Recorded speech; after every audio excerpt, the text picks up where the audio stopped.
Hello and welcome to the Northumbria Way podcast. My name's Emily Larvin and I'm the Marketing and Communications Officer at Northumbria Healthcare, and I'm delighted to be your podcast host for today's episode.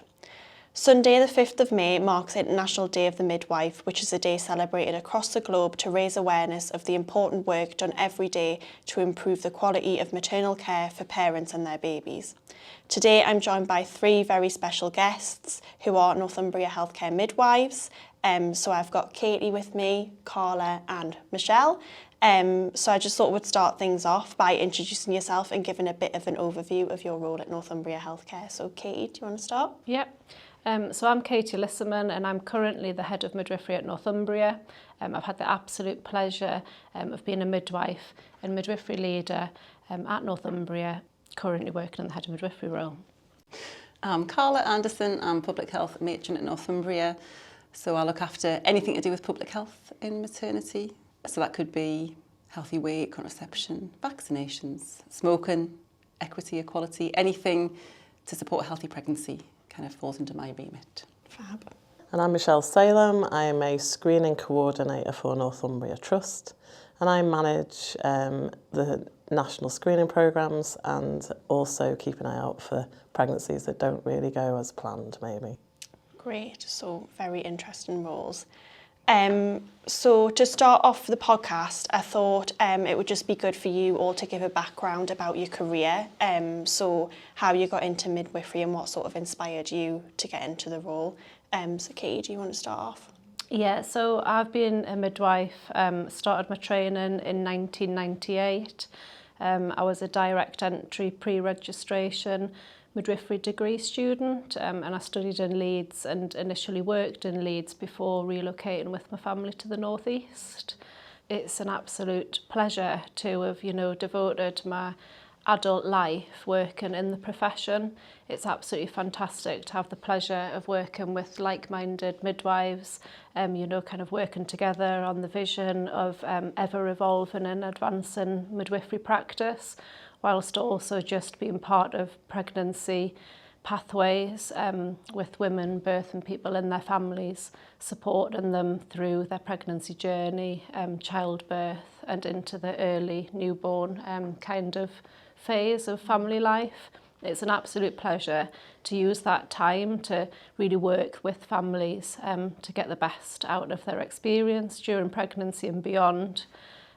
Whilst also using the opportunity, as Carla's highlighted, to really educate women, birthing people and families as they kind of embark on this new chapter of their life, using the opportunity for public health interventions and education.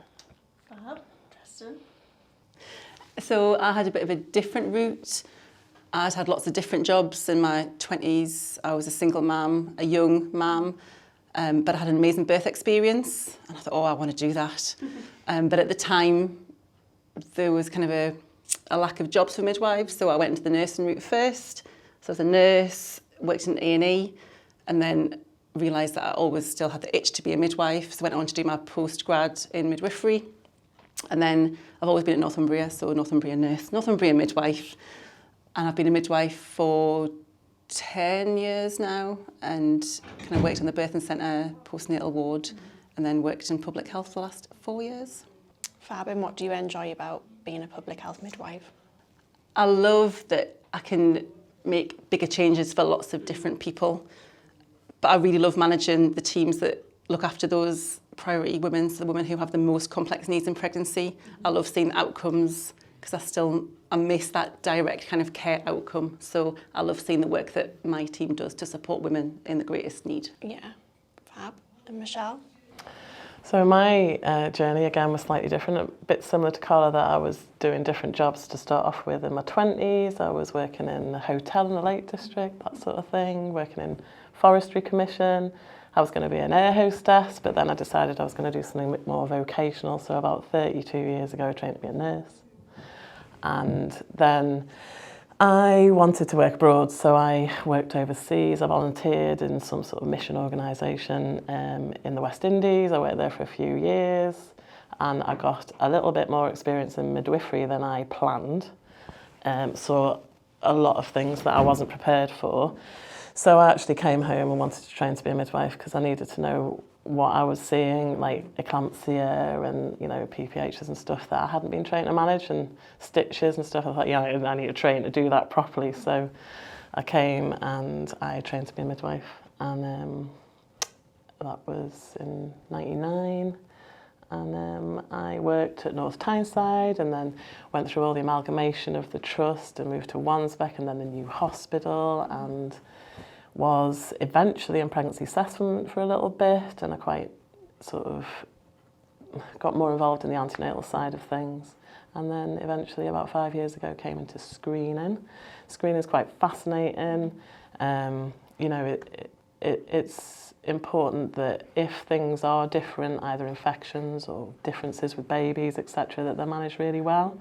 So it's quite a passion of mine that if you've got a pregnancy that maybe isn't normal, that things are put in place correctly and the baby and the mother are as safe as possible.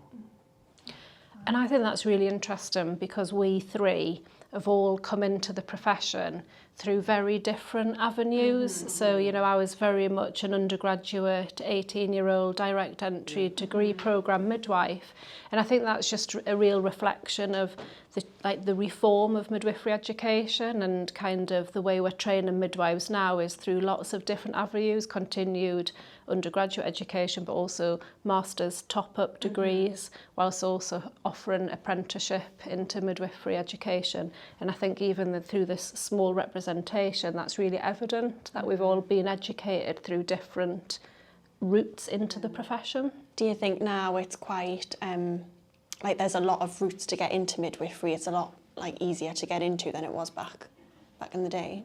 I think it's very popular, and you've got like programmes like Call the Midwife and stuff, and One Born Every Minute in the past very much increased people's interest in coming in. Maybe not quite the right way. Like I think we've all come into it quite from a personal passion. It's very much a vocation. It should be something.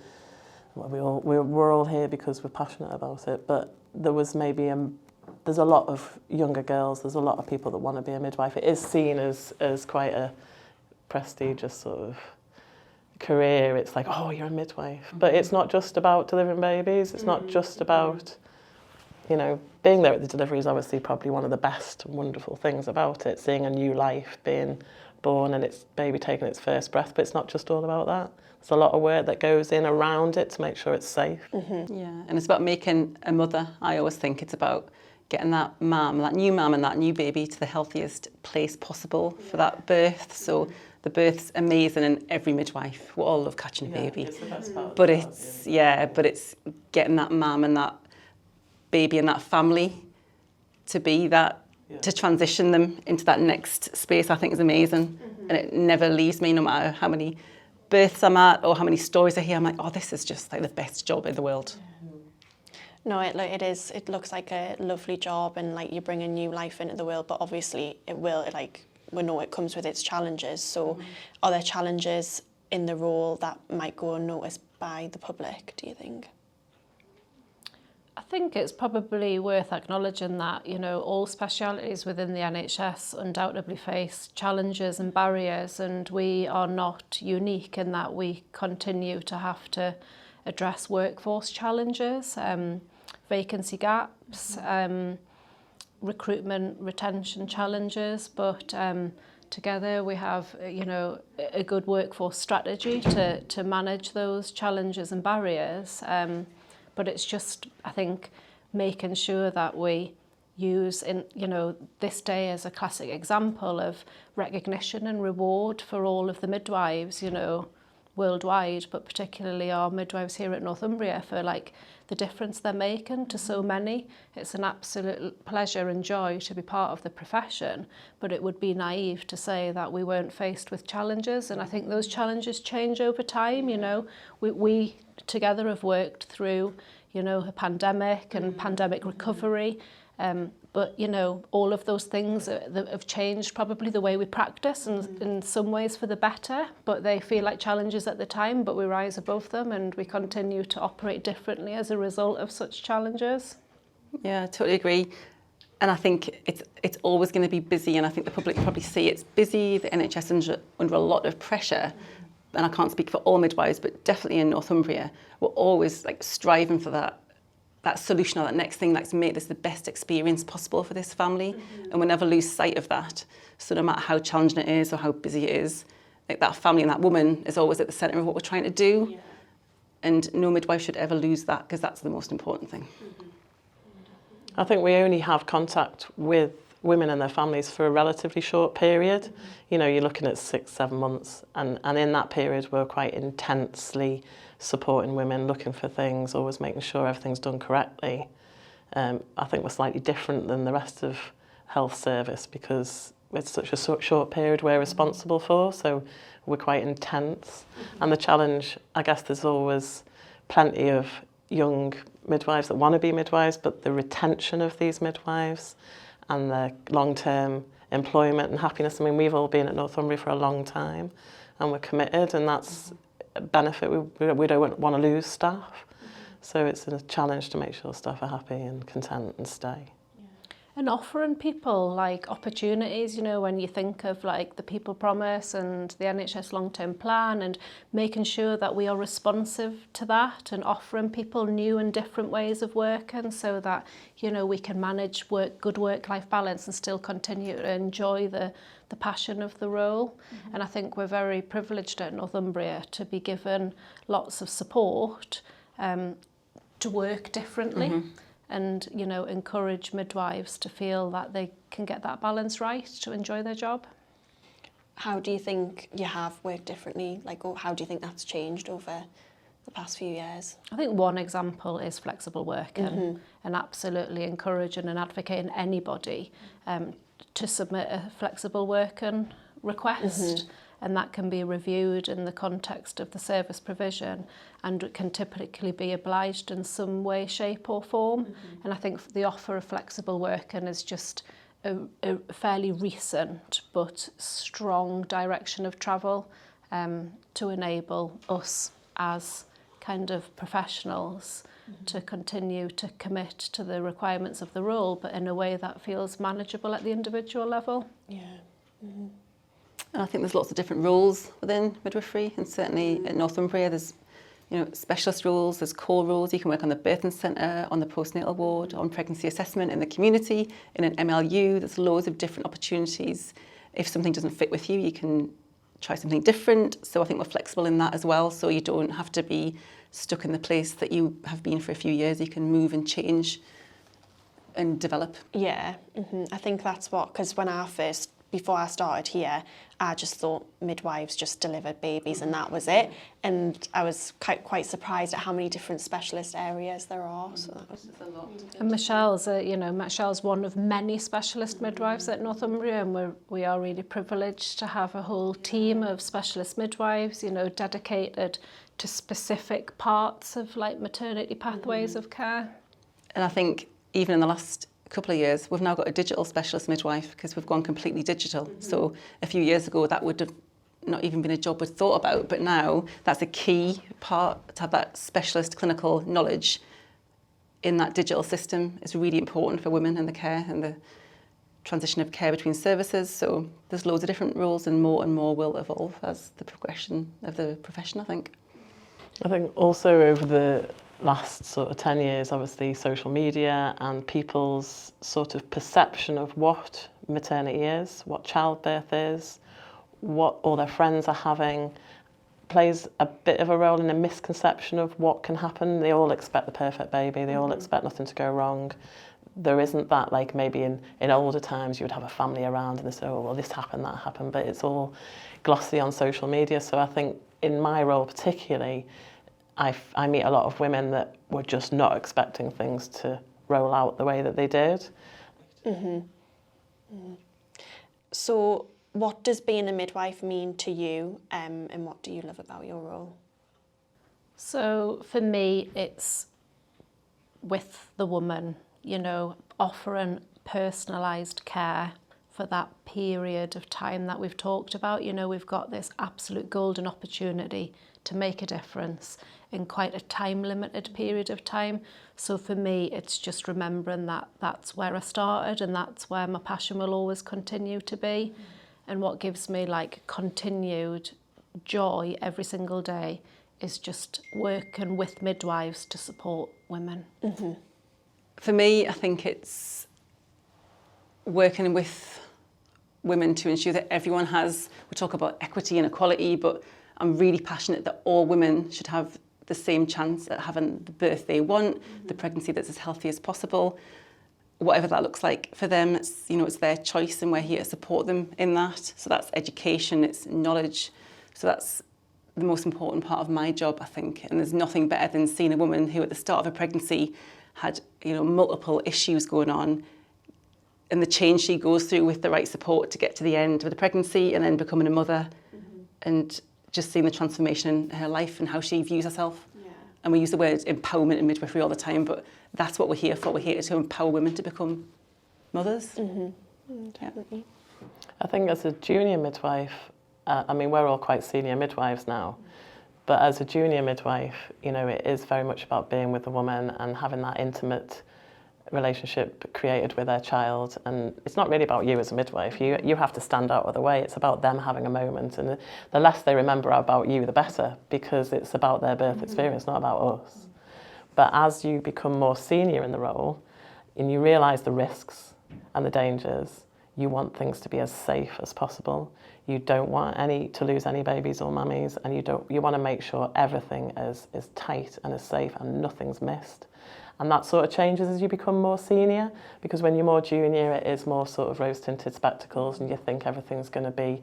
It is wonderful, but as you get much more senior in the role, you then become more protective of women and babies and staff, and you just want to make sure things are done right.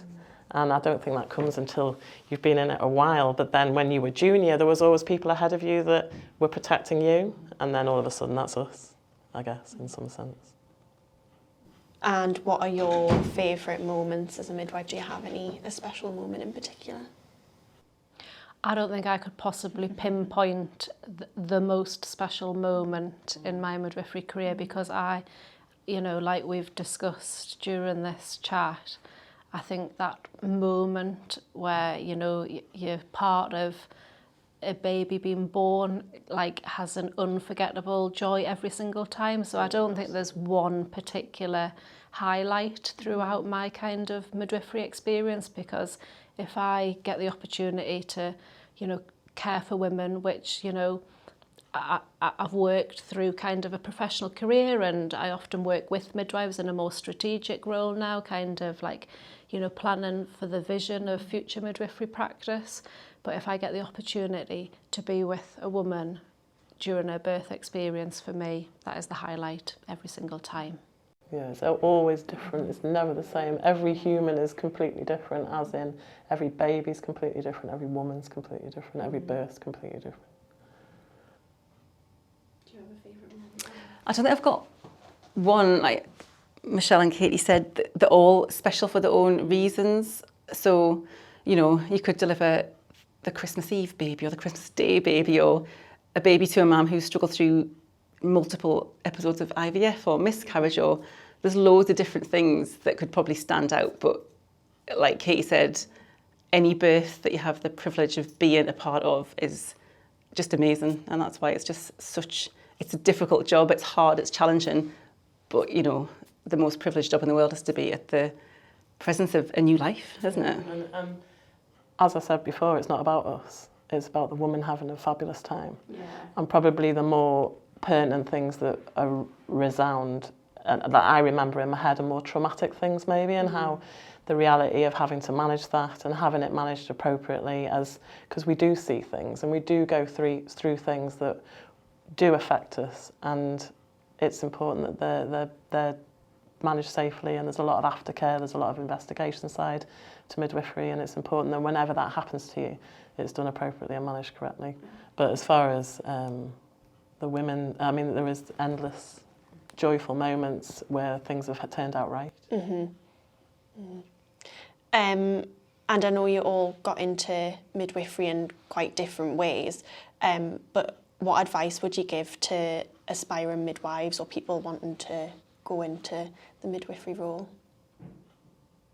Why wouldn't you want to come into the profession, like when you hear us talk about the, you know, not being able to pinpoint a point in time that's your professional highlight, because actually just, you know, every single day brings a different joy. I have no other advice other than the fact that there are so many of us that work committedly to the profession with joy every single day. And I think it's hard to kind of say anything else other than come with, because it is guaranteed to be an absolute fantastic opportunity. I don't feel I can top that. I think you should go on last there. However, I think it should be realistic. I think over the years, midwifery training has evolved and changed, and the way it's funded. You now, obviously have to get sort of loans, etc., for fees, which wasn't always the case. So there will be a financial burden, there will be an educational burden. It isn't easy, but nothing's easy that turns out to be worth it in the end. So, you know, the reality is it's a difficult course and you have to be committed. There is a lot of studying, there's a lot of clinical work, and it's worth it, obviously. Time and money well invested. Yes, it's a massive investment, but worth it. Yeah. Yeah, I would agree. And I work with the students quite a lot at the university, and I think just never lose sight of why you're in it, because it is a hard degree. It's, you know, you're on placement, you've also got all your assignments. It's really hard, and we expect a lot of our student midwives, but rightly so, because, you know, if you're going to come and join us, we've got to train you to be great. Yeah. But I think for their resilience, just don't lose sight of why you want to do it, and that'll always stand you in good stead. Absolutely. So the theme of International Day of the Midwife 2024 is Midwives, a Vital Climate Solution.